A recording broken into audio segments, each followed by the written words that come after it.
नमस्कार, मैं हूं डॉक्टर ए.के. जैन। स्वागत है अनिल कंप्यूटर्स की फ्री ऑनलाइन क्लासेस में। आज हम जानेंगे टैली से रिलेटेड इम्पोर्टेंट क्वेश्चंस जो कि RSCFA कोर्स जो RKCL का चलता है उसमें भी पूछे जाते हैं। टैली एकेडमी यानी टैली के जो ऑथराइज सेंटर होते हैं वहाँ पर भी ये क्वेश्चन पूछे जाते हैं और जो टैली के इंटरव्यूज होते हैं उनमें भी ये इम्पोर्टेंट क्वेश्चंस बहुत यूजफुल हैं।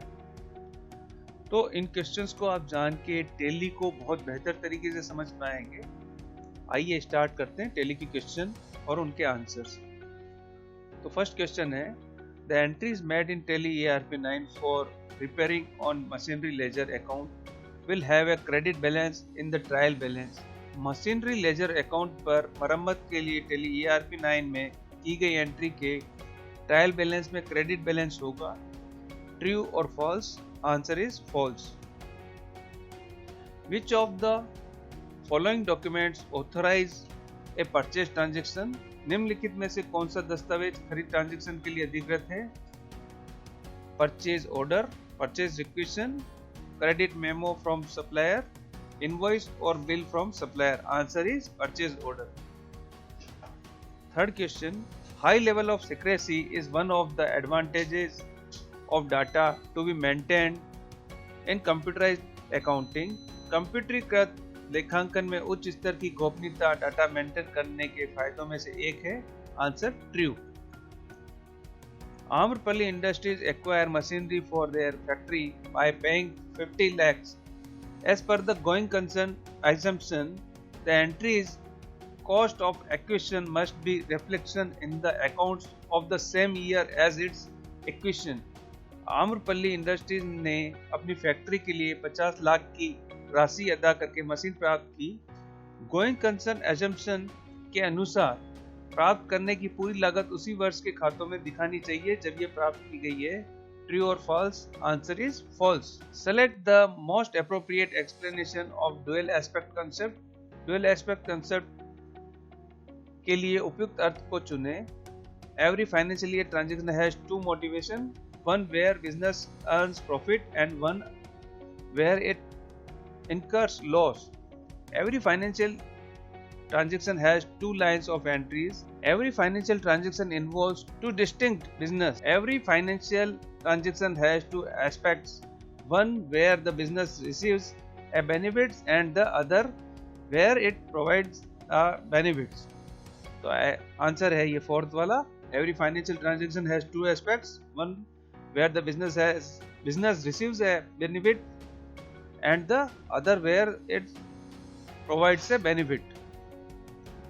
Select the correct match for the following.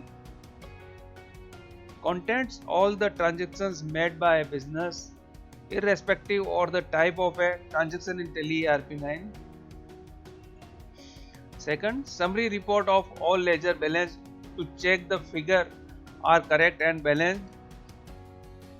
A periodic statement which shows the net result of a business operations for a specified period।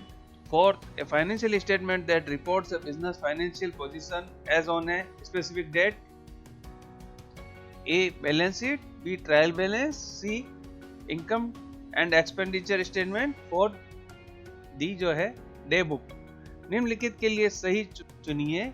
Tally ARP9 में ट्रांजैक्शन के प्रकार के बावजूद किसी व्यवसाय द्वारा किए गए सभी ट्रांजैक्शन शामिल हैं। सभी लेजर बैलेंस की समरी रिपोर्ट यह जांचने के लिए कि आंकड़े सही और संतुलित हैं या नहीं। सामयिक विवरण जो निर्दिष्ट अवधि के लिए किसी बिजनेस के संचालन का शुद्ध परिणाम दिखाता है। वित्तीय विवरण जो एक विशिष्ट तारीख के रूप में किसी बिजनेस की वित्तीय स्थिति की रिपोर्ट दिखाता है। Balance sheet, trial balance, income and expenditure statement, day book. तो इसका मैच जो होगा 1 का डी, ये 1 है, इसका है डी आंसर डे बुक। 2 का बी यानी ट्रायल बैलेंस और 3 का सी यानी कि इनकम एंड एक्सपेंडिचर स्टेटमेंट और 4 का ए यानी बैलेंस शीट। तो इस तरह से ये मैच होगा। 7th क्वेश्चन है, the unaffordable balance of A profit and loss account should be subtract from current assets, subtract from liabilities, added in liabilities, subtract from capital। तो आंसर है subtracted from capital। Next question है, which of the following statement is not always true for a transaction? किसी transaction के लिए निम्नलिखित में से कौन सा कथन हमेशा सही नहीं होता है? If affects the financial position of A business, it involve taxes, it involves exchange of value or benefit in term of business or money, or it is measurable in term of money. तो answer है it involves taxes. तो ये कभी सही नहीं हो सकता कि हर बिल में टैक्स इंक्लूड हो, ये जरूरी नहीं है. 9th question, in Tally ERP9 the button bar can be used to view additional information for the balance sheet. It can be used to do the following items: make the summarize information detailed and condensed by pressing a button. Second, change the period of the balance sheet. Third, view the effect different stock valuation on the balance sheet. Fourth, press the configure button and set the required parameters. All the above statements are correct. Tally ERP9 में balance sheet के लिए उपयोग के लिए अतिरिक्त जानकारी को button बार की मदद से देखा जा सकता है. इन्हें हम निम्नलिखित आइटम के लिए भी इस्तेमाल कर सकते हैं. एक बटन को दबाकर हम छोटी जानकारी को विस्तृत और सघन बना सकते हैं. बैलेंस शीट को अवधि को बदल सकते हैं. बैलेंस शीट में विभिन्न स्टॉक वैल्यूएशन का प्रभाव देख सकते हैं. कॉन्फ़िगर बटन दबाएं और अपेक्षित मापदंड सेट करें. उपरोक्त सभी कथन सही हैं. आंसर है ट्रू, यानी उपरोक्त जो भी बातें कही गई है बिल्कुल सही है. In Tally ERP9 ledger payment performance report of sundry debtor can be displayed from ratio analysis. Tally ERP9 में सन्डी डेटर की ledger payment performance report ratio analysis से देखी जा सकती है. आंसर है true. 11, in the fundamental accounting equation which is assets is equal to liabilities plus owner's equity, the owner's equity refers to the capital of the business.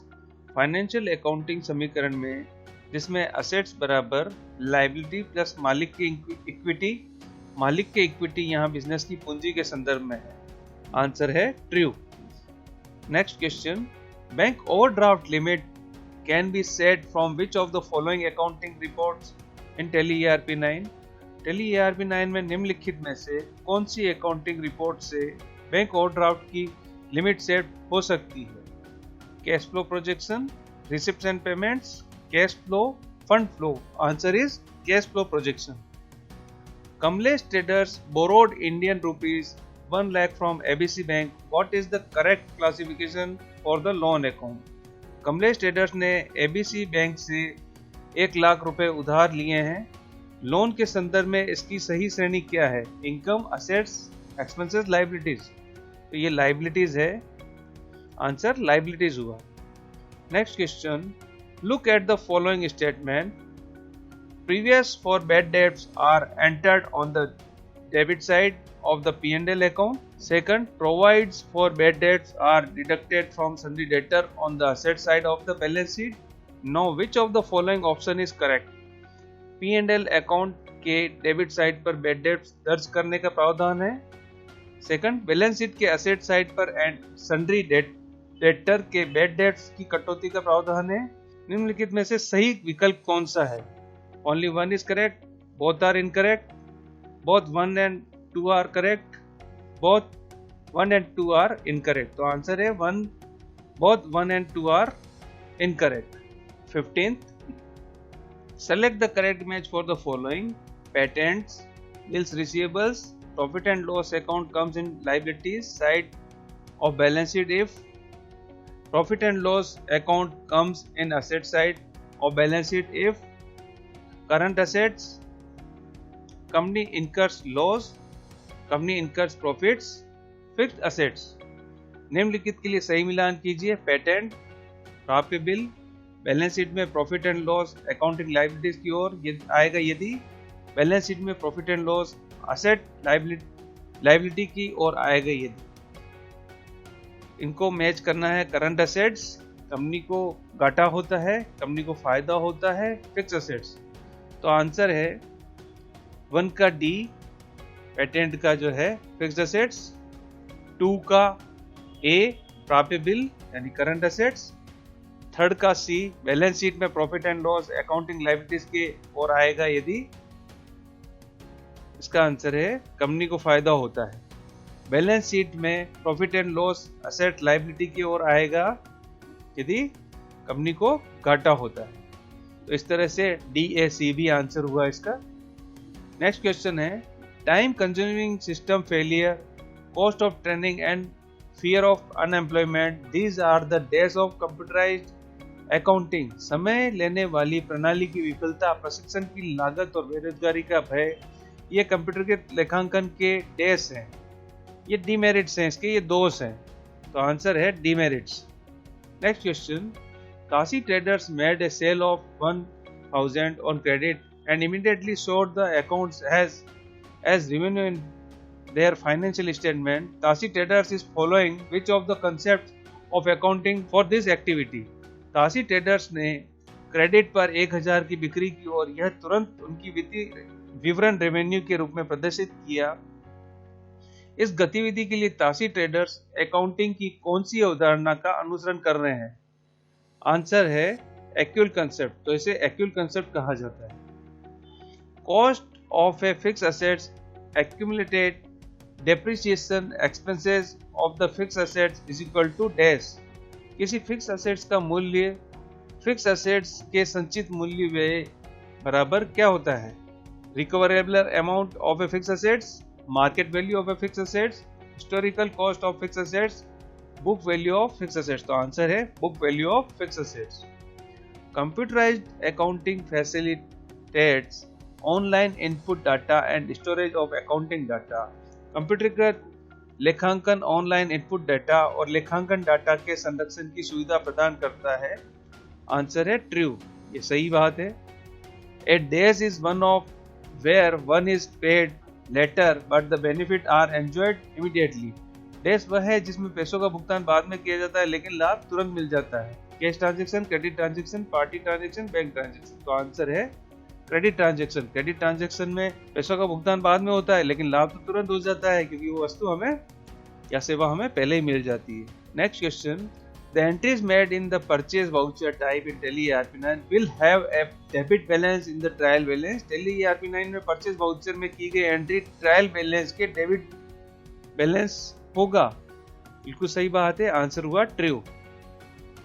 Next question, no legal formalities while formal or closing the business, owner has unlimited liabilities. Owner is a single recipient of all risk and profits of the business and the owner takes all the decision independently. These are the features of, ये feature किसके होते हैं? व्यवसाय आरंभ या बंद करते समय कोई कानूनी औपचारिकता नहीं है। मालिक के पास असीमित देयता होती है। मालिक व्यवसाय के सभी जोखिमों और मुनाफे का एकल प्राप्त करता होता है और मालिक स्वतंत्र रूप से सभी निर्णय लेता है। ये डेज की विशेषता है। Partnership firm, company, sole proprietorship, cooperative society. तो सोल प्रोप्राइटरशिप में ऐसा ही होता है, जो एकल व्यवसाय होता है तो उसमें मालिक का ही सारा जोखिम होता है, प्रॉफिट भी उसी का होता है। नेक्स्ट क्वेश्चन है, on 28 December 2016 Adarsh Traders receive a sale order worth rupees 80 lakhs.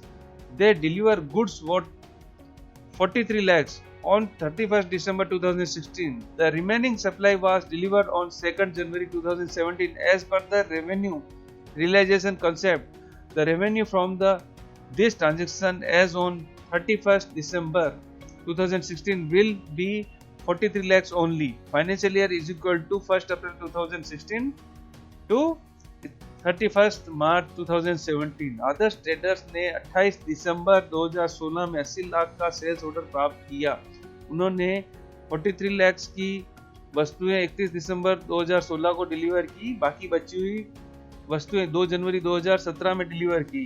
Revenue realisation concept के अनुसार 31 दिसंबर 2000 में इस ट्रांजैक्शन का रेवेन्यू केवल 43 लाख है। वित्तीय वर्ष 1 अप्रैल 2016 से 31 मार्च 2017 है। आंसर है ट्रू, सही है ये। It is possible to check डेब्ट equity ratio in Tally ERP9 from ratio analysis report. Tally ERP9 में रेशियो एनालिसिस रिपोर्ट से डेब्ट इक्विटी रेशियो की जांच करना संभव है। आंसर है ट्रू।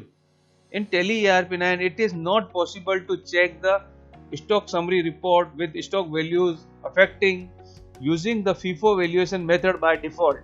टैली ERP9 में डिफॉल्ट रूप से फीफो वैल्यूएशन पद्धति का उपयोग करके स्टॉक वैल्यूएशन के साथ समरी रिपोर्ट की जांच करना संभव नहीं है। आंसर है फॉल्स।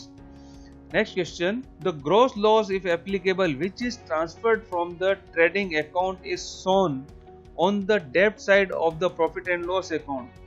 ग्रॉस लॉस यदि लागू हो जो ट्रेडिंग अकाउंट से ट्रांसफर किया जाता है, प्रॉफिट एंड लॉस अकाउंट में डेबिट साइड पर दिखाया जाता है। आंसर है ट्रू, यानी ये सही है। If a business has assets worth rupees 2,50,000 and liability worth rupees 75,000, we can reduce from the accounting equation, then its capital would be 1,75,000। यदि किसी व्यवसाय की असेट 2,50,000 है और लायबिलिटी 75,000 की है, तो हमें उस अकाउंटिंग समीकरण में से घटा सकते हैं, इसकी कुल पूंजी 1,75,000 होगी। ट्रू, आंसर है ट्रू, यानी सही, ये बात सही है। Next, the business organisation can be classified into size, work type, industry, sector and legal structure. व्यवसायिक संगठनों को आकार, कार्य प्रकार, उद्योग क्षेत्र और कानूनी संरचना में वर्गीकृत किया जा सकता है। आंसर है true. Which of the following cannot be termed as an assets? निम्नलिखित में से किसी assets के रूप में परिभाषित नहीं किया जा सकता। Pre-received incomes, copyright, accrued incomes, trademarks। तो ये copyright, accrued income, trademarks ये तो assets के रूप में होती हैं, लेकिन pre-received income जो होती है हमारी assets नहीं होती है। तो आंसर हुआ pre-received incomes। Next, under dash valuation method, it is assumed that item purchased last are sold first under the current financial year। Dash valuation पद्धति के अंतर्गत यह माना जाता है कि पिछले खरीदी गई वस्तुओं को वर्तमान वित्तीय वर्ष में पहले बेचे जाते हैं। ये मेथड कहलाता है LIFO, standard cost, average cost या फीफो। आंसर है LIFO, last in first out. Next question है, in the fundamental accounting equation which is assets is equal to liabilities plus owner equity, the owner refers to the capital of the business. Fundamental accounting समीकरण में जिसमें assets बराबर liability plus मालिक की equity, मालिक की equity यहाँ business की पूंजी के संदर्भ में है। आंसर है true. Next, as per the double entry system, the accounting, the receiving and giving aspects of a transaction must not be recorded in two different accounting in opposite side for equal value. Accounting के double entry system के अनुसार receiving and और giving transaction को दो अलग accounting के बराबर मूल्य के लिए विपरीत पक्षों में दो अलग अलग खातों में दर्ज नहीं किया जाना चाहिए। आंसर है फॉल्स। नेक्स्ट क्वेश्चन है, select the correct match for the following, rent outstanding, liabilities, goodwill, drawing. इनको मैच करना है। Assets capital, capital account, representative, personal account, real account. निम्नलिखित में से सही मेल चुनिए। Rent outstanding accounting, liability, goodwill accounting, drawing. उनको मैच करना है। असेट्स कैपिटल, कैपिटल अकाउंटिंग, प्रतिनिधि पर्सनल अकाउंटिंग, रियल अकाउंटिंग। तो आंसर है 1 का सी। रेंट आउटस्टैंडिंग अकाउंट जो है मैच करेगा प्रतिनिधि पर्सनल अकाउंट के साथ। लायबिलिटीज जो है वो मैच करेगी असेट्स एंड कैपिटल के साथ। गुडविल अकाउंटिंग जो है मैच करेगी रियल अकाउंटिंग के साथ। ड्राइंग जो है मैच करेगा कैपिटल अकाउंटिंग के साथ। तो आंसर है CADB। Which of the following cannot be termed as an asset? निम्नलिखित में से किसी असेट्स के रूप में परिभाषित नहीं किया जा सकता। Copyright, trademark, pre received incomes, accrued income. तो प्री रिसीव्ड इनकम को हम असेट्स के रूप में नहीं मान सकते। Average cost method is one of the stock valuation methods. औसत लागत विधि स्टॉक वैल्यूएशन विधि में से एक है। आंसर है true. The difference between total sale and sales return is called. कुल बिक्री और बिक्री वापसी के बीच का अंतर डैश कहा जाता है। इसे हम बोलते हैं net purchase, gross purchase, net cell और ग्रॉस सेल। तो इसका आंसर है नेट सेल। इसे हम नेट सेल बोलते हैं। In Tally ERP9 dash voucher is pure inventory voucher. Tally ERP9 में डैश वाउचर एक शुद्ध इन्वेंट्री वाउचर है। रिसीट, कॉन्ट्रा, डिलीवरी नोट और पेमेंट। तो सही आंसर है इनमें delivery note. Identify the accounting concept from this definition. The concept requires that income to expenditure is recorded when they become receivable or payable rather than when they are collected और paid. Accounting concept को पहचानिए। इस concept में यह आवश्यक है कि आय या व्यय तब दर्ज किए जाते हैं जब ये प्राप्य देय हों, न कि संचित या प्रदत्त। Full disclosure concept, historical concept, accrual concept, dual aspect concept. तो आंसर है accrual concept. Ajanta agencies imported a machine from China. Which of the following is not an element of the machine's cost? Ajanta agency ने चीन से एक machine आयात की है। निम्नलिखित में से कौन सी मशीन की लागत का तत्व नहीं है? Refundable tax, import duty, demurrage charges और परचेज प्राइस ऑफ मशीन। तो आंसर है refundable tax. Next question, dash valuation method is adopted by the business when the cost of the item is increased and this will result in lower taxable income. Dash valuation पद्धति को व्यवसाय के द्वारा अपनाया जाता है जब वस्तुओं की लागत बढ़ रही हो और उसके परिणाम स्वरूप कर योग्य कम हो जाता है। ऑप्शन है average cost, FIFO, LIFO, standard cost. Answer है LIFO, last in first out. Select the correct match for the following. Business will not be dissolved in near future. Assets is equal to liability plus capital. Expenses incurred to earn the revenue must belong on the same accounting period. Transactions which can be expressed in terms of money are recorded in the books of accounting. Money measurement concept, dual aspect concept, going concern concept, matching concept. निम्नलिखित के लिए सही मिलान चुनिए। निकट भविष्य में व्यापार भंग नहीं होगा।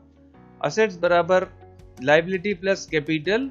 रेवेन्यू अर्जित करने के लिए किए गए व्यय उसी अकाउंटिंग अवधि से संबंधित होने चाहिए। पैसे के संदर्भ में व्यक्त किए जाने वाले ट्रांजैक्शन खातों की दर्ज किए जाते हैं। Money measurement concept, dual aspect concept, going concern concept, matching concept.